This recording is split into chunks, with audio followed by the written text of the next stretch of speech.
கொல்கட்டாவில் ஒரு பெண் டாக்டர் டியூட்டியில் இருக்கும் பொழுது ரொம்ப கொடூரமான, கேட்கும் போதே கை கால்லாம் நடுங்கிற மாதிரியான, ரொம்ப கோவம் வரக்கூடிய ஒரு அசம்பாவிதம் நடந்ததாக நீங்கள் எல்லாருமே கேள்விப்பட்டிருப்பீங்கன்னு நம்புகிறேன். இதனை தொடர்ந்து டாக்டர்ஸ் ஆன நாங்கள் நேற்று ஒரு நாள் எமர்ஜென்சி சர்வீசஸ் தவிர வேறு எதையுமே அட்டென்ட் பண்ணலை. இது எல்லாமே பிகாஸ் அவங்க ஒரு டாக்டர், அவங்க டியூட்டியில் இருந்தாங்க, அதுக்காக மட்டும்தானா அப்படின்னு கேட்டிங்கன்னா கட்டாயமாக கிடையாது. இந்த மாதிரியான கொடுமைகள் நிறைய குழந்தைங்களுக்கு, வயதில் ரொம்ப முதியவர்களுக்கு நடந்துக்கிட்டே தான் இருக்குது.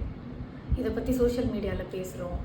ஒரு நியூஸ் வந்ததுன்னா அதை பற்றி ஒரு 10 days 15 days பேசுகிறோம்.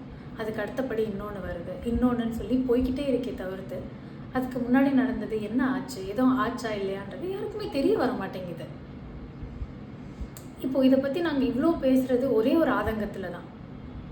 டியூட்டியில் இருக்க டாக்டருக்கே இது இப்படி ஒரு விஷயம் நடந்திருக்கு அப்படின்னா, அப்போது சாதாரணமாக எந்த ஒரு பேக்ரவுண்டுமே இல்லாமல் ஒரு காமனருக்கு இப்படி ஒரு விஷயம் நடந்தால் என்ன ஆயிருக்கும்? இதுவே இந்த மாதிரியாக நடக்கிற சம்பவத்தோட ஒரு முற்றுப்புள்ளியாக இருக்கணும் அப்படின்றதுக்காக தான் இதை பற்றி நாங்கள் இவ்வளோ பேசிகிட்ருக்கோம். டாக்டர்ஸ் நாங்கள் மட்டுமே இதுக்காக இவ்வளோ கஷ்டப்படுறதில்ல, பெரிய அளவில் பலன் இருக்குமான்னு எங்களுக்கு தெரியல. பப்ளிக் நீங்களும் இதுக்காக கொஞ்சம் சப்போர்ட் காமிச்சு இந்த ஒரு சம்பவத்தை பற்றி பெரிய அளவில் ரியாக்ட் பண்ணி, பெரிய அளவில் பேசி, இதுக்கு கட்டாயமாக ஒரு நடவடிக்கை எடுத்தே ஆகணுன்ற கட்டத்துக்கு கவர்மெண்ட்டை கொண்டு போய் நிப்பாட்டினா நிறைய விஷயங்கள் மாறும்னு நம்புகிறேன்.